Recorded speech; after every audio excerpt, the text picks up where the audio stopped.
Bab 1153. Apa kelebihanmu? Suaranya berisik dan sangat ramai. Hanya saja Vincent dan yang lainnya sangat berisik saat ini. Mereka sama sekali tidak memperhatikan suara-suara ini. Bahkan jika mereka mendengarnya, mereka mengira itu adalah suara dari jalan di kejauhan. Kecepatan Levi tidak buruk.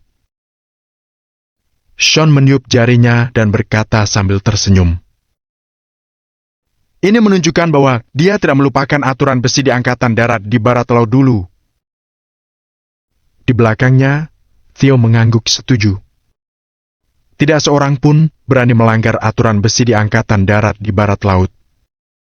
Di medan perang, kesempatan cepat berlalu dan tidak pernah kembali. Bahkan kesalahan 1 menit saja dapat mengakibatkan kematian atau cedera ribuan orang. Oleh karena itu, Sean meminta Levi untuk tiba dalam beberapa menit, dan dia harus membawa seseorang untuk membunuh mereka dalam waktu ini. Terlambat 1 detik adalah kejahatan untuk berbalik. Sean, katakan! Bagaimana kamu ingin mati hari ini? Demi masa kecilmu, aku bisa membiarkanmu memilih cara mati. Vincent membawa ratusan orang itu makin dekat ke Sean. Membiarkan aku memilih? Sean perlahan mengangkat kepalanya dan menatap Vincent. Benar, aku akan memberimu kesempatan untuk memilih. Katakanlah. Vincent mencibir. Pada saat ini, jaraknya kurang dari 20 meter dari Sean. Berlututlah dan bersujud 10 kali. Sean menyingkirkan gunting kuku itu dengan nada malas. Apa? Hahaha. Vincent tercengang saat mendengar kata-kata itu, lalu tertawa terbahak-bahak. Kamu, Sean, punya otak juga. Kamu masih tahu cara berlutut dan bersujud kepadaku? Tapi, bukankah sudah terlambat untuk berlutut sekarang? Wajah Vincent penuh dengan penghinaan. Awalnya, dia berpikir bahwa Sean akan bersikap sulit sampai akhir. Aku sedang membicarakanmu. Ada sedikit sentuhan main-main di mata Sean. Karena dia sudah melihat di belakang Vincent dan yang lainnya, deretan panjang mobil tiba ke arah mereka. Menurut inspeksi visual, setidaknya ada lebih dari 30 kendaraan. Mobil-mobil itu mendekat dan sengaja melambat, lalu perlahan bergerak maju berdampingan. Apa katamu? Menyuruhku berlutut di depanmu. Apa kamu bercanda? Baru pada saat itulah Vincent mengerti bahwa persyaratan yang diajukan Sean adalah meminta Vincent berlutut kepadanya. Merupakan kehormatan bagimu untuk berlutut untukku. Sean mengangguk pelan, tanpa niat bercanda. Hahaha. Aku hampir mati karena tertawa. Beraninya kamu katakan hal seperti itu. Apa kamu tidak bisa melihat ratusan orang di belakangku? Vincent tertawa terbahak-bahak. Dia merasa Sean pasti ketakutan dan bodoh dengan mengatakan omong kosong seperti itu. Menggertak sedikit orang dengan lebih banyak orang? Sean mencondongkan tubuh ke depan perlahan, menatap Vincent dan bertanya. Tidak buruk. Ada beberapa orang yang menggertakmu. Bagaimana? Vincent menepuk dadanya. Nadanya sangat agresif. Bagus. Aku lebih suka menggertak lebih sedikit orang dengan lebih banyak orang. Sean tersenyum kecil, mengulurkan tangan dan bertepuk tangan. Din? Din? Din? Setelah tepuk tangan meriah, di belakang Vincent dan yang lainnya, suara klakson mobil membubung tinggi ke langit. Tidak kurang dari 30 mobil membunyikan klakson serempak, dan suara-suara itu menyatu di satu tempat, mengejutkan dan memekakan telinga. Uus! Vincent dan yang lainnya tiba-tiba berbalik untuk melihat ke belakang. Sejauh mata memandang, tidak kurang dari 30 Wrangler hijau tentara, berbaris dalam barisan horizontal panjang yang terparkir rapi. Lebih dari 30 mobil, semuanya dengan lampu berkedip ganda, terus-menerus membunyikan klakson. Mereka langsung mengepung mobil Vincent dan yang lainnya. Jenderal, mereka semua menyukai mobil seperti ini. Jadi, aku membeli yang ini. Theo yang berdiri di belakangnya menjelaskan kepada Sean. Jenis mobil Wrangler ini agak mirip dengan jeep militer, dan memang jadi favorit para veteran ini. Tidak buruk. Sean mengangguk ringan. Jelek. Pada saat ini, Vincent menelan ludah. Dari mana datangnya mobil-mobil ini? Mungkinkah Sean memanggil mereka ke sini? Sean baru saja datang ke kota ini. Dari mana dia mendapatkan begitu banyak orang? Vincent, ada apa ini? Bukankah kamu bilang kita datang untuk berurusan dengan... Vincent, ada apa ini? Bukankah kamu bilang kita datang untuk berurusan dengan bajingan kecil? Bukankah kamu baru saja bilang bahwa bajingan kecil ini tidak punya latar belakang dan hanya punya sejumlah uang? Sejenak, orang-orang di belakang Vincent juga agak panik. Namun sekarang bagaimana Vincent bisa menjelaskannya? Dia tidak tahu dari mana Sean memanggil orang-orang ini. Bu? Pintu mobil terbuka, dan satu demi satu, pemuda-pemuda kuat melangkah turun dari mobil.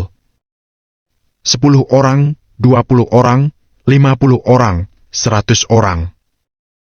Dalam sekejap, lebih dari 150 orang turun dari lebih dari 30 kendaraan. Jumlahnya lebih banyak dari orang-orang yang dibawa oleh Vincent. Lebih penting lagi, para pemuda kuat ini semuanya kekar dan sangat kuat. Dan gaya rambut semua orang sangat pendek. Sesungguhnya, ada juga orang dengan gaya rambut ini. Namun, ada dua macam orang yang wajib memiliki gaya rambut ini. Salah satunya adalah tahanan reformasi yang bekerja paksa di area penjara, dan yang lainnya adalah predator di angkatan darat di barat laut. Sekarang Vincent tidak tahu orang seperti apa orang-orang ini. Bisa dirasakan bahwa masing-masing dari orang-orang ini sangat galak. Wush! Theo mengulurkan tangannya dan memberi isyarat kepada semua orang. Semua orang segera melangkah maju serempak ke arah Vincent. Vincent dan yang lainnya menelan ludah lagi. Tanpa sadar, mereka mundur 2 langkah. Aku dengar kamu ingin bersaing denganku. Saat Vincent dan yang lainnya mundur 2 langkah, suara bercanda lainnya terdengar dari belakang mereka. Baru saat itulah semua orang menyadari bahwa Sean masih duduk di depan pintu. Sean, apa yang membuatmu gila? Vincent menggertakkan giginya sedikit, menatap Sean dan mengutuk. Saya mengangkat tangan dan berteriak, 1.000.000 saudaraku datang. Aku punya saudara seperjuangan yang tak terhitung jumlahnya, tersebar di seluruh negeri ini. Apa menurutmu aku gila? Sean memandang Vincent dan balik bertanya. Vincent terdiam. Katakan kepadaku, untuk apa kamu melawanku? Sean bangkit perlahan, nadanya dingin. Kamu punya nyali? Biar aku menelpon. Vincent berkata sambil mengeluarkan ponselnya. Kenapa aku harus memberimu kesempatan untuk menelpon? Jatuhkan mereka dahulu, lalu berunding dengan mereka. Begitu Sean memberi perintah, Theo segera bergegas maju. Saudara-saudaraku, bukankah kalian sudah lama tidak melakukan sesuatu? Lama tidak bertemu. Gunakan 100 kepala ini sebagai ucapan selamat atas reuni kita. Ketika Theo memberi perintah, 150 orang itu langsung tertawa terbahak-bahak. Haha! Persetan! Brengsek! Selama 2 tahun ini darah panasku sudah dingin. 3 menit untuk menyelesaikan pertempuran. 1 detik lagi. Aku akan melakukan 100 push-up. Semua orang tertawa, bersiap dan bergegas menuju Vincent dan yang lainnya. Prajurit di Angkatan Darat di Barat Laut bahkan tidak takut pada medan perang di mana hidup dan mati dipertaruhkan. Jadi mengapa takut berperang dengan orang lain? Bukan hanya tidak takut, mereka juga sangat bersemangat. Bab 1154, izinkan aku berbicara denganmu. Brengsek! Kenapa aku merasa orang-orang ini begitu galak? Bagaimana kalau kita kabur? Wajah seorang pemuda di sebelah Vincent tampak pucat. Beberapa bajingan kecil hanya berani menggertak orang jujur biasa. Menghadapi orang-orang yang benar-benar kejam, mereka langsung menyerah. Apa yang kamu takutkan? Meskipun ada lebih banyak orang daripada kita punya orang-orang kuat di tangan kita. Mata seorang pria paruh baya yang mengenakan kalung emas terlihat tenang. Vincent membawa ratusan orang ke sini, dan beberapa dari mereka kejam. Orang-orang kuat berkepala botak itu semuanya adalah tokoh preman nyata di jalan. Bukannya mereka belum pernah melihat pemandangan seperti itu sebelumnya. Ya, persetan dengan mereka. Vincent juga ingin mencoba. Maju! Maju! Serang! Orang-orang di kedua sisi saling bersorak, lalu serempak bergegas menuju satu sama lain. Namun, terkadang celah kekuatannya terlalu besar, dan kekuatan itu tidak bisa disamakan hanya dengan kata-kata kasar. Dari orang-orang yang dibawa Sean ini, siapa yang bukan predator? 100.000 prajurit pasukan pengawal ini semuanya luar biasa. Pasukan pengawal profesional ini bahkan lebih kuat daripada anggota pasukan khusus di Angkatan Darat di Barat Laut. Bukan masalah bagi orang-orang ini untuk mengalahkan 10 pria kuat dewasa dengan mudah. Vincent dan orang-orang ini meremehkan para prajurit Sean. Begitu kedua belah pihak melakukan kontak, orang-orang di pihak Vincent terlempar ke tanah satu demi satu. Meskipun mereka memegang senjata di tangan mereka bahkan tidak bisa menyentuh pakaian para prajurit Sean. Entah itu kecepatan reaksi atau kekuatan fisik para prajurit Angkatan Darat di Barat Laut ini, mereka jauh lebih unggul dari orang biasa. Bagaimana para preman kecil seperti Vincent dan orang-orangnya ini bisa dibandingkan? Dalam waktu kurang dari 1 menit, setengah dari lebih dari 100 orang yang dibawa Vincent sudah terbunuh. Aku tidak akan bertarung lagi! Aku tidak akan bertarung lagi! Seorang pemuda melemparkan tongkat besi di tangannya dan berbalik untuk lari. Baru setelah itu 5 atau 6 pria kekar berbaju hitam bereaksi. Mereka mengeluarkan pipa baja dan parang mereka dan bergegas menuju Sean. Ketika aku berada di Barat Laut, aku berlari 20 km sehari dengan membawa beban seberat 50 kg. Apa kakimu lebih baik dari kakiku? Begitu suara prajurit Angkatan Darat di Barat Laut itu terdengar, seorang prajurit menangkap tangannya dan langsung melepaskan kedua tangan pemuda itu. Dengan teriakan, pemuda itu kehilangan kekuatan bertarungnya di tempat. Bu? Ah! Sakit! Brooke! Jeritan terdengar di mana-mana, dan orang-orang terus berjatuhan. Jika mereka tidak mengalaminya secara pribadi, Vincent dan yang lainnya tidak percaya betapa menakutkannya orang-orang ini. Mereka benar-benar memiliki pemahaman diam-diam. Selain kuat, para prajurit ini juga bekerja sama diam-diam, sehingga Vincent dan yang lainnya tidak punya kesempatan sama sekali. Bu! Theo meninju, dan tubuh Vincent langsung terbang keluar. Setelah dia mendarat, lebih dari 100 orang di tempat kejadian semuanya jatuh ke tanah. Tinju itu sangat rapi, tanpa kecerobohan. Waktunya habis, 2 menit 47 detik. Kalian semua tidak perlu push up. Seorang pemuda yang memegang pengatur waktu berkata dengan sungguh-sungguh. Tentu saja. semua orang tersenyum bangga. Adapun Vincent dan yang lainnya tergeletak di tanah. Mereka semua sangat bingung. Orang macam apa yang mereka temui hari ini?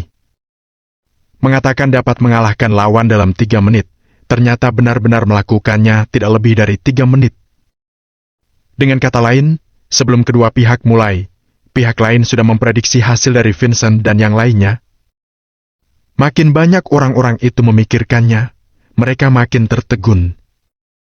Beberapa orang yang tergeletak di tanah mampu berdiri dan terus bertarung. Namun, saat ini, siapa di antara mereka yang masih berani berdiri? Theo memimpin lebih dari 100 orang dan menjatuhkan mereka semua ke tanah tanpa meluputkan satu orang pun. Mereka yang tergeletak di tanah semuanya adalah orang-orang Vincent. Tidak ada satupun prajurit Theo yang jatuh. Hanya belasan orang yang menderita luka ringan, tetapi tidak ada yang serius. Berbaris!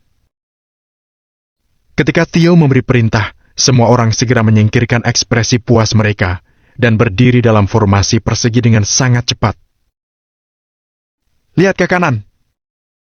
Maju, lihat. Setelah beberapa instruksi berturut-turut, formasi persegi itu bahkan lebih rapi. Vincent dan yang lainnya tercengang. Orang-orang ini benar-benar dari angkatan darat di barat laut. Pantas saja mereka begitu kuat. Sial! Hari ini aku benar-benar menendang pelat baja paduan titanium. Seorang pria yang kuat mengatupkan giginya, menyesal di dalam hatinya. Jenderal, tugas telah berhasil diselesaikan. Tolong beri instruksi. Theo berbalik dan memberi hormat kepada Sean. Lebih dari 100 orang semua memandang Sean dengan fanatisme. Awalnya, ketika Levi memberitahu mereka, mereka masih tidak percaya. Mereka tidak percaya sampai mereka bertemu dengan Theo kemudian. Bagaimanapun, mendengar hanyalah mendengar, dan melihatnya dengan mata kepala sendiri saat ini, rasanya berbeda. Namun, mereka semua menekan kegembiraan dan kegelisahan di hati mereka, mempertahankan sikap disiplin dan berdiri diam. Sean melangkah maju perlahan dan menatap Vincent. Katakan kepadaku, apa kelebihanmu untuk melawanku? Sean menatap Vincent dan bertanya dengan tenang. Vincent menundukkan kepalanya dan tidak mengatakan apa-apa. Sekarang, kamu bisa menelpon seseorang. Sean berhenti dan melanjutkan. Vincent menggertakkan gigi terlebih dahulu, lalu mengeluarkan ponselnya. Berhentilah bertarung! Apa menurutmu korban mati ini saja tidak cukup? Seorang pria kuat di sebelahnya menggertakkan gigi dan mengutuk. Siapapun dengan mata yang tajam tahu bahwa mereka telah menyinggung seseorang yang seharusnya tidak mereka singgung hari ini. Namun, Vincent tak hanya tidak berubah, tetapi malah menelpon seseorang. Bukankah ini mencari mati? Melihat betapa tangguhnya anak buah Sean, berapa banyak orang yang bisa mereka panggil untuk bertarung. Apa aku bertanya kepadamu? Kenapa kamu banyak bicara? Theo maju selangkah dan menendangnya. Pria kuat yang berbicara itu dengan cepat menutup mulutnya dengan patuh. Telepon bosmu dan aku akan berbicara dengannya. Sean menatap Vincent dan berkata lagi. Vincent memegang ponselnya, bertanya-tanya apakah dia harus melakukan panggilan ini atau tidak. Dia tahu di dalam hatinya bahwa bos yang mendukung di belakangnya pasti tidak akan peduli lagi padanya. Lawan! Sean melontarkan sepatah kata lagi. Vincent menggertakkan gigi, tetapi tetap mencari nomornya dan menelpon. Hei, Kak Kay, ini aku. Begitu Vincent mengucapkan kata ini, Sean mengambil alih telepon. Baiklah, apa sudah berakhir? Melalui telepon, suara pria paruh baya terdengar agak tidak sabar. Sudah selesai. Kemarilah dan aku akan berbicara denganmu. Sean berkata dengan lembut ke telepon. Siapa kamu? Pria di sisi lain terkejut, lalu bertanya dengan cemberut. Datanglah, aku akan memberitahumu siapa aku. Nada suara Sean tetap sama, dan dia berkata dengan pelan lagi. Bab 1155, berlutut, aku akan memberitahumu. Dari mana kamu? Siapa kamu? Beraninya kamu mengatur-atur apa yang harus aku lakukan? Orang di seberang telepon tiba-tiba menjadi marah dan berteriak di telepon. Bagus sekali. Sean tersenyum dan mengangguk. Kalau kamu tidak datang, aku yang akan mencarimu. Setelah mengatakan itu, Sean langsung menutup telepon. Vincent dan yang lainnya tidak berani bersuara. Mereka hanya diam mendengarkan. Katakan, siapa bosmu? Sean menatap Vincent lagi dan bertanya perlahan. Hari ini, dia tidak hanya ingin menghabisi Vincent, tetapi juga orang-orang di belakang Vincent. Hanya dengan cara ini, mereka bisa benar-benar bebas dan tidak akan pernah ada masalah lagi di masa depan. Jika tidak, Sean bahkan akan membunuh Vincent. Sulit untuk menjamin bahwa bos Vincent nantinya tidak akan menyuruh seseorang untuk membalas dendam bagi Vincent. Jika Sean tidak ada di sini, Catherine dan yang lainnya pasti akan menderita. Bosku adalah Karel. Tepatnya di klub hiburan Kaisaria di Jalan Florania. Pada saat ini, Vincent benar-benar membocorkan nama bosnya begitu saja dalam beberapa kata. Masuk ke mobil. Sean langsung mengangguk dan berjalan menuju mobil. Vincent juga dibawa ke mobil. Mobil Sean dan Theo berada di depan, diikuti oleh lebih dari 30 Wrangler hijau tentara.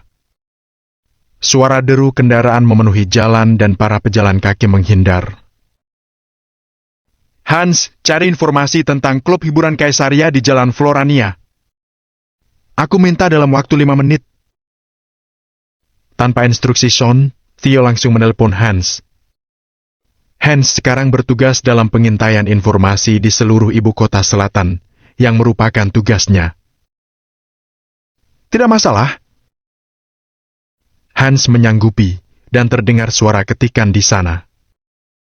Pada saat ini, di klub hiburan Kaisaria.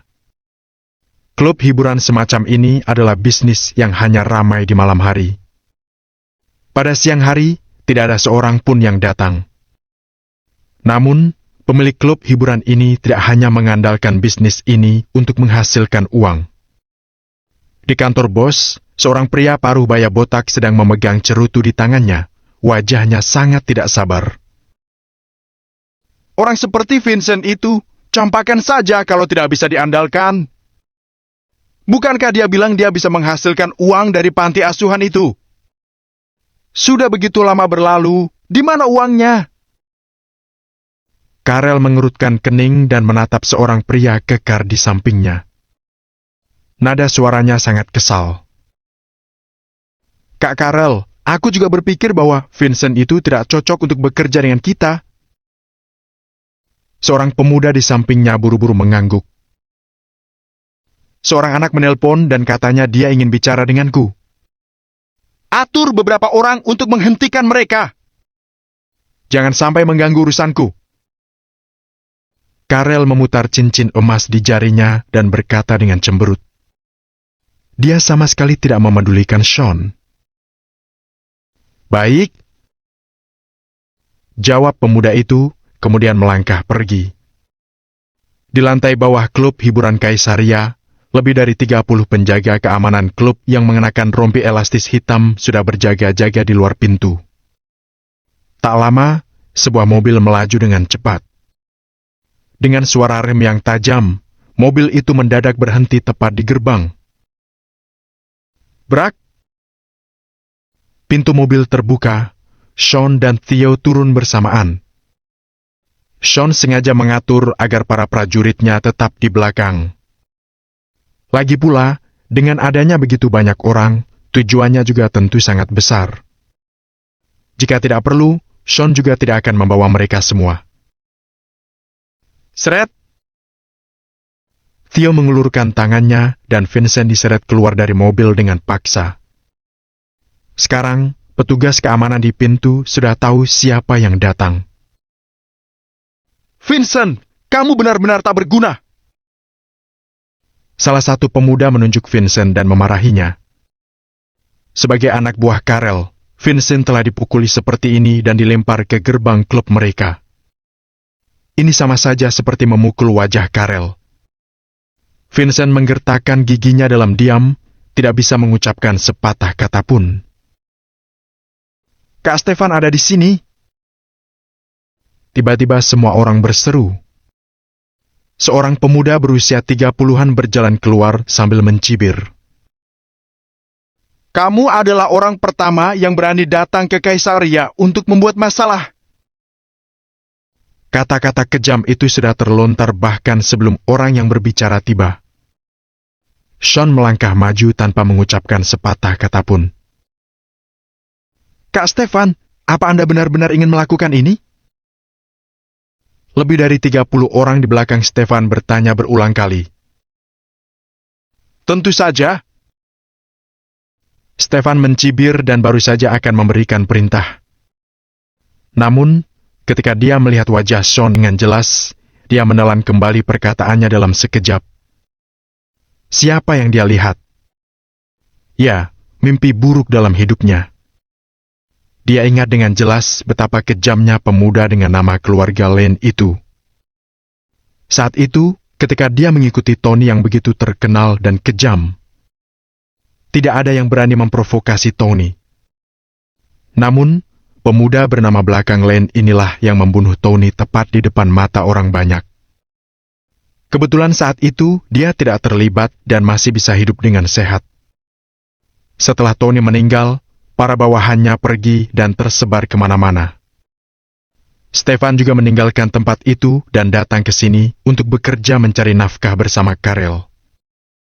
Namun, dia tidak menyangka bahwa dia masih bertemu dengan Sean padahal dia sudah bersembunyi di sini. Jangan bergerak! Jangan bergerak! Stefan mengulurkan tangannya dan meraih seorang pemuda yang hendak menyerang. Matanya terlihat sangat panik. Tuan Lane, kenapa Anda? Stefan gemetar dan membungkuk ke depan untuk menyapa Sean. Kamu mengenaliku? Melihat ini, Sean agak terkejut. Dulu saya adalah anak buah bos Tony. Stefan tidak berani menutup-nutupi. Dia cepat-cepat berkata jujur. Oh. Sean mengerti setelah mendengar ini. Seharusnya kamu sudah paham apa yang harus dilakukan. Sean menatap Stefan dan berbicara dengan pelan. Ya, saya mengerti. Stefan buru-buru mengangguk dan kemudian menyingkir. Yang lainnya melihat dengan agak bingung. Ada sesuatu yang tidak beres. Kak Stefan adalah orang populer dan merupakan orang kepercayaan Karel. Bagaimana dia bisa begitu takut saat menghadapi Sean? Semua orang saling pandang dan sebelum mereka bisa memahami situasinya, mereka juga menyingkir. Aku ingin bertemu Karel. Sean masuk ke klub dan langsung menuju lift. Kak Stefan buru-buru melangkah maju dan memimpin jalan. Theo menyeret Vincent dengan satu tangan. Di dalam kantor, Karel mengisap cerutunya, memikirkan banyak hal dalam pikirannya. Setelah dipikir-pikir lagi, Vincent masih berguna untuk saat ini. Beberapa hari lagi, minta dia untuk membawa beberapa anak keluar dari panti asuhan. Patahkan lengan dan kaki mereka dan lemparkan ke jalan untuk mengemis. Karel berpikir sejenak dan berkata pada seorang pria kekar di sampingnya. Kak Karel, apa harus begitu? Apa kita begitu kekurangan uang sekarang? Mendengar ini, pria kekar itu mengerutkan keningnya sedikit. Plak! Ketika mendengar ini, Karel menampar wajah pria itu hingga dia mundur beberapa langkah. Siapa yang tidak mau punya uang terlalu banyak? Apa tidak bodoh namanya, kalau kamu tidak menggunakan sumber daya yang ada? Karel mengomeli pria kekar itu dengan sangat marah. Pria kekar itu segera mengangguk dan mengiyakan. Brak! Saat itu, pintu didobrak. Detik berikutnya, Sean melangkah masuk. Siapa kamu? Karel begitu marah ketika melihat Sean masuk sambil menendang pintu. Dia langsung berteriak. Apa kamu yang bernama Karel? Sean bertanya perlahan sambil melangkah maju. Siapa kamu sebenarnya? Mata Karel dipenuhi dengan kemarahan. Aku dengar kamu ingin menyerang anak-anak di panti. Ketika Sean menanyakan hal ini, dia sudah tiba di depan meja Karel. Apa-apaan kamu ini? Karel mengulurkan tangan, menuding hidung Sean sambil memarahinya. Wush! Pada saat ini, Sean tiba-tiba mengulurkan tangan dan meraih pergelangan tangan Karel. Krek! Detik berikutnya, seluruh lengan Karel sudah dipelintir sampai bengkok. Tanpa menunggu Karel berteriak kencang, Sean mengulurkan kedua tangannya dan langsung menyeret Karel keluar dari meja. Berlutut! Akan kuberitahu siapa aku. Kata-katanya dingin, membeku menembus sumsum tulang.